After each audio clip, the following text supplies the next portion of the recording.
Crônicas do Amanhecer, por Feijão Centro Espírita Allan Kardec de Balneário Gaivota,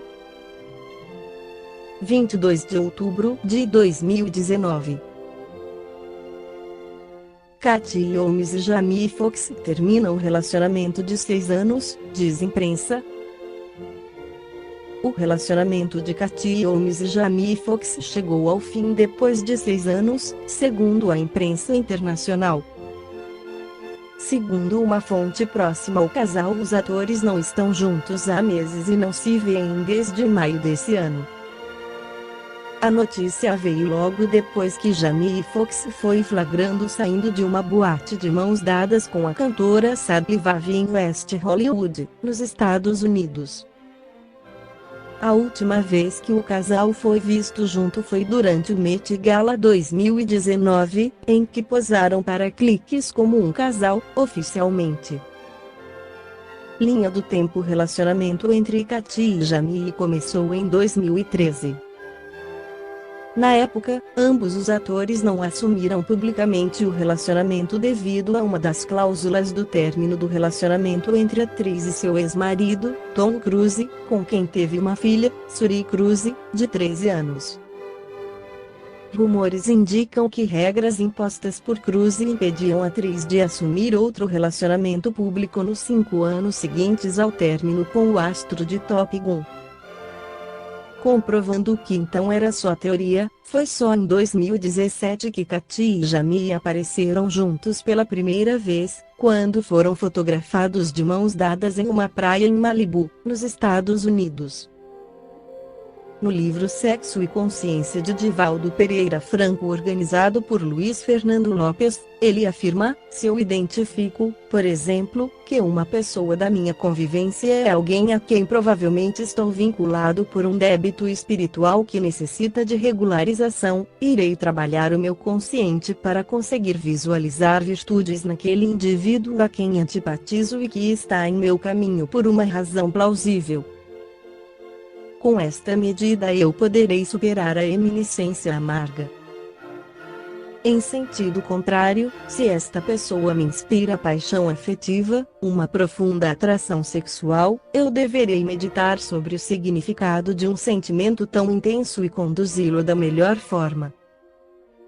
Se eu sou casado, por exemplo, não haverá alternativa a não ser superar o desejo e evitar um envolvimento afetivo sexual que não se justifica, pois o compromisso conjugal deve ser preservado.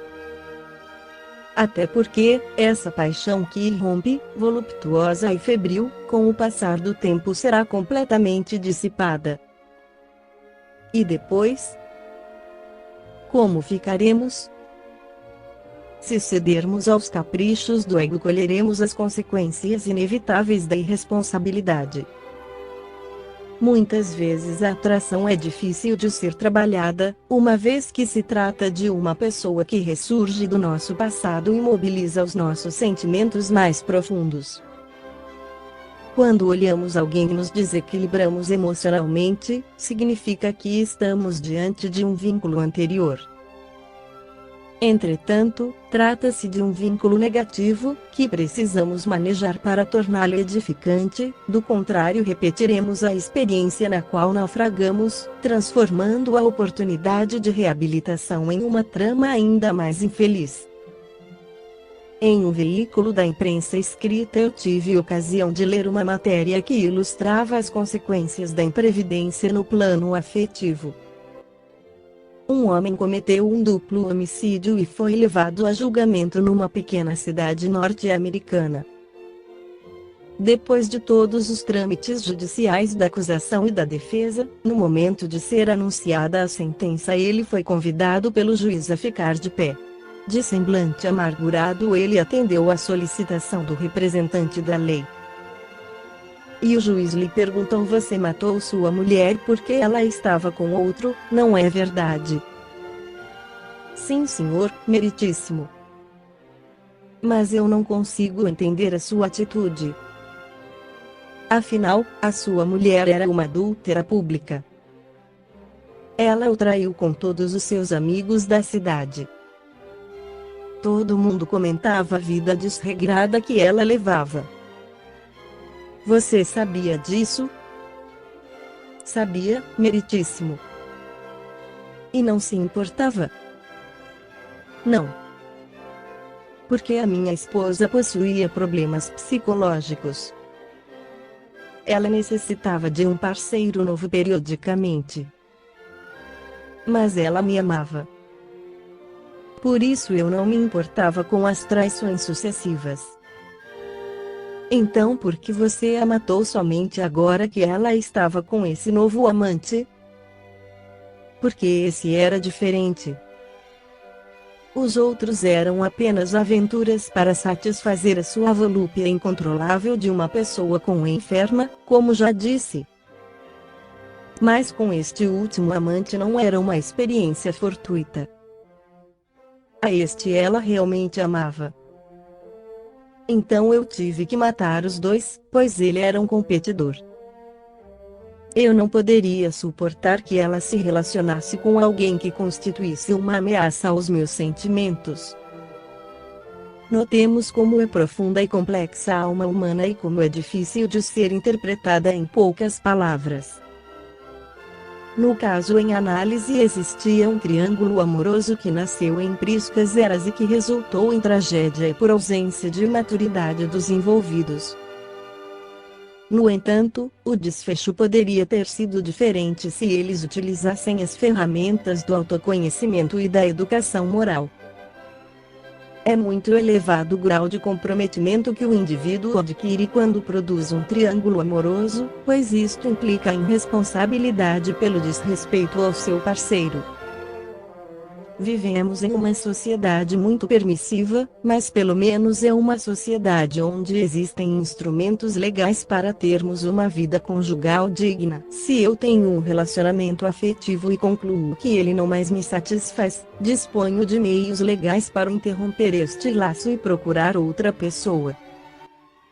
Se estiver casado, eu irei recorrer ao divórcio. E se estiver vinculado de qualquer outra forma, eu poderei utilizar a honestidade para dizer a outra pessoa: a partir de agora eu não estarei mais ao seu lado. No entanto, se me permito a prática da infidelidade e da poligamia, colocando uma terceira pessoa em meu relacionamento, estarei agindo como um desvairado que não consegue ajustar-se ao processo de evolução cultural da humanidade. Eu não tenho direito de afirmar que a sociedade possui uma estrutura distorcida porque ela não abona os meus desatinos. E se eu insistir na infidelidade, na manutenção de um ou mais amantes em minha vida, irei desenvolver uma consciência de culpa que se prolongará na próxima encarnação. É aquela pessoa que não acredita que ninguém a ame, evitando iniciar relacionamentos para não se decepcionar, pois imagina que não é merecedora de afeto por parte de ninguém.